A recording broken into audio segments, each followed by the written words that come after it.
ఇక్కడికి ఎందుకు వచ్చాను నేను? రేపు మహాగర్జన ఉంది.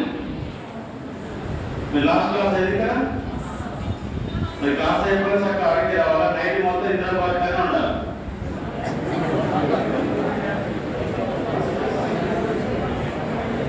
మనము బ్యాచ్ అయిపోయింది. ఒకవేళ 8 నెలల దాకా నోటిఫికేషన్ రాలేదనుకో ఏంటి మీ పరిస్థితి? ఇబ్బంది పడతారు కదా. మీకు నోటిఫికేషన్ రావాలి, బ్యాచ్ అయిపోయింది కాబట్టి తక్షణమే నోటిఫికేషన్ వస్తేనే మీకు న్యాయం జరుగుతుంది. జీపో ఎస్ఐ కానిస్టేబుల్ రెండింటి సిలబస్ ఒకటే.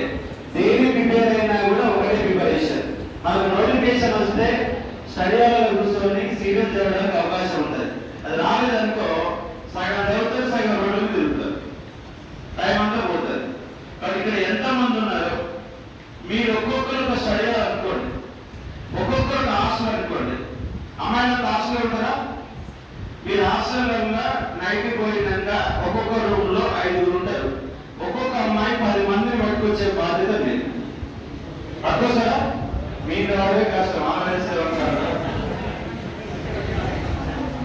రావాలా? మనం సమాజంలో సభ్యులం. మీరంతా చదివింది 8th క్లాస్ 9th క్లాస్ కాదు. ఏం చదివారు మీరు? గ్రాడ్యుయేషన్ అయిపోయిందా? మరి గ్రాడ్యుయేషన్ అయిపోయినప్పుడు 15 ఏళ్ళు చదివినప్పుడు సమాజంలో తెలిసినప్పుడు మనమే పారిపోతే మనం ఎవరు కాపాడతారు? ఖచ్చితంగా రేపు ఇందిరా పార్క్ వద్ద మహాధర్నా ఉంది. పోలీస్ పర్మిషన్ కూడా వచ్చింది, ఇప్పుడే వచ్చింది, ఇందులో అడుగు పెట్టగానే వచ్చింది.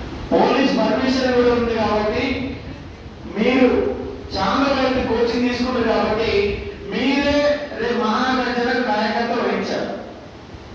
వహిస్తారా? అబ్బాయిలు ఎంతమంది వస్తున్నారు?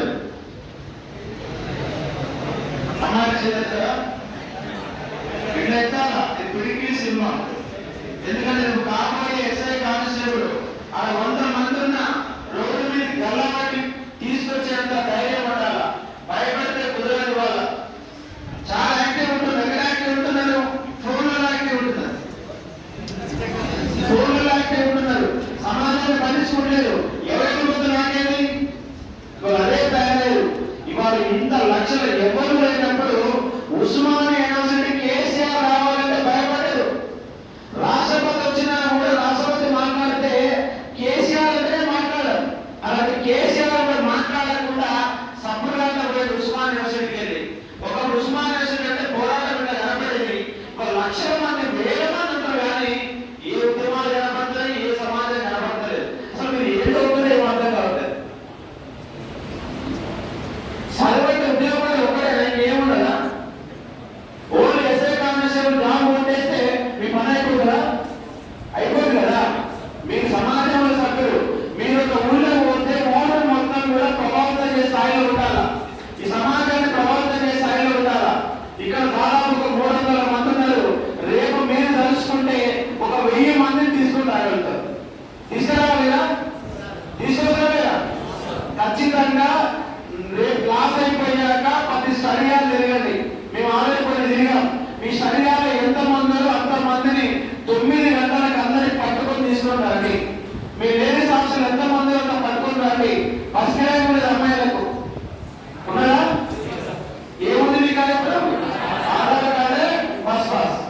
రేవంత్ రేషన్ గొప్ప పని కలపడే. రేవంత్ రేషన్ గొప్ప పని కలపడే చేసింది ఏం చేయాలా? అంటే మన ఉద్యోగాలు కావాలంటే ఖచ్చితంగా మన జనాన్ని చూపించాలి. జనాన్ని చూపించాల. పోలీసులకు అనుమతి ఇవ్వడానికి అశోక్షాలు ఎంతో మంది తీసుకొస్తున్నాడని చెప్పేసి డీసీపీ గారు 2 గంటల్లో మన పర్మిషన్ ఆపారు. రేపు అనగా ఒక 30,000 మంది మనం గర్జించగలిగితే తక్షణమే నోటిఫికేషన్ అట్లీస్ట్ జీపీ వస్తుంది. ఎస్ఐ కానిస్టేబుల్ ఆలస్యమైన జీపీ వస్తుంది. ఈ రోజు చదివింది కాబట్టి మీ దగ్గర సబ్జెక్ట్ ఉంది కాబట్టి ఏ నోటిఫికేషన్ వచ్చినా ఫస్ట్ గా మీరు ఇవ్వడానికి అవకాశం ఉంటుంది. కాబట్టి రాజశేఖర్ సార్ కూడా ఈ ధర్నాకి మద్దతు తెలపడం జరిగింది. పొద్దుగాల క్లాస్ రూమ్ కూడా అక్కడ పోయి మాట్లాడాము. ఇక్కడ సాయంత్రం 2 బ్యాచ్లు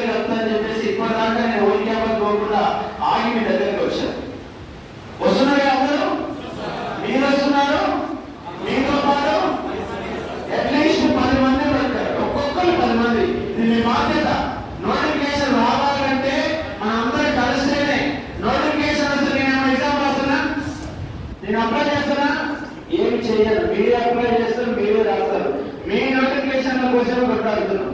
లాస్ట్ టైం ఎస్ఐ కానిస్టేబుల్ వచ్చినప్పుడు లాంగ్ టర్మ్ కోసం కొట్లాడిన, ఎస్సీ ఎస్టీ బీసీ రిజర్వేషన్ల కోసం కొట్లాడిన కారణంగా ఫస్ట్ 68,000 మంది మాత్రమే క్వాలిఫై అయితే నేను కొట్లాట మొదలు పెట్టాక 2,40,000 మంది వచ్చింది. 68,000 కదా, 2,40,000 చెప్పండి, 3,00,000 మంది తయారయ్యారు. 3,00,000 మంది వాళ్ళ ఎస్ఐ కానిస్టేబుల్ కోచింగ్ ఉన్నట్టు లేదు.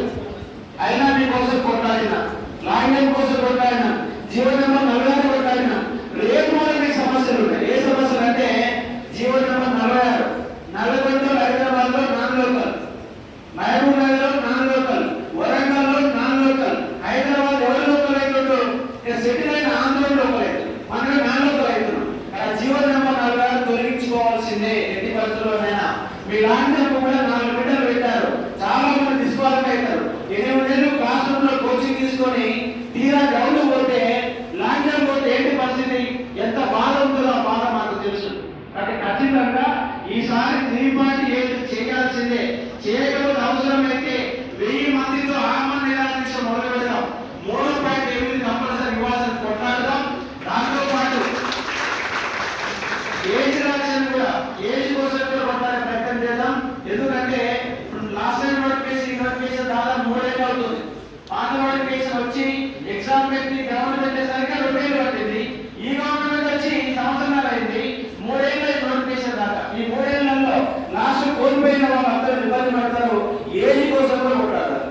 ఏజ్ ఒకటి, లాంగ్ టర్మ్ ఒకటి, జీవో నెంబర్ 46 కోసం కూడా మీ మద్దతు ఖచ్చితంగా నిలబడతా.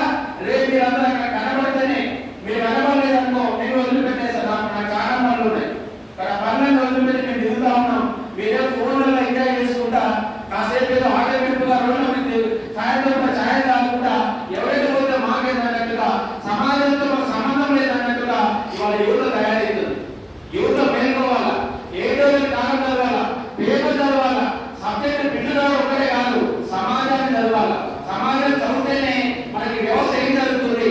ఎందుకంటే ఏ చదువురాడు, ఒక రియల్ ఎస్టేట్ వ్యాపారంలో 100 కోట్లు ఉన్నాడు, ఎమ్మెల్యే అవుతుండు, అసెంబ్లీలో కూర్చుంటున్నాడు, మనకి మైక్ పట్టుకొని మాట్లాడవస్తలేదు, ఏ మాట్లాడాలో తెలుస్తలేదు.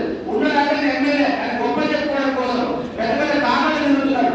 మనమే మనకంటే మహాభారతంలో చదివి చివరికి ఒక కానిస్టేబుల్తో రాగానే అదే గొప్పదనుకుంటున్నాను. వాళ్ళే 100 కోట్లు సంపాదిస్తుందో 34,000 జీవితాన్ని ఆగిపోతున్నావు. కానీ వ్యవస్థలో మార్పు రావాలా.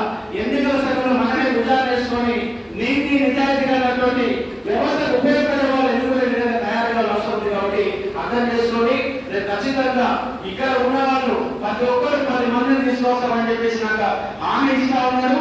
రేపు 9 గంటలకు రేపు సెలవు వేయకండి సార్, క్లాసు స్టార్ట్ చేయండి వదిలిపెట్టండి. సెలవు ఇస్తాక పోయి రూమ్లో పడుకుంటారు.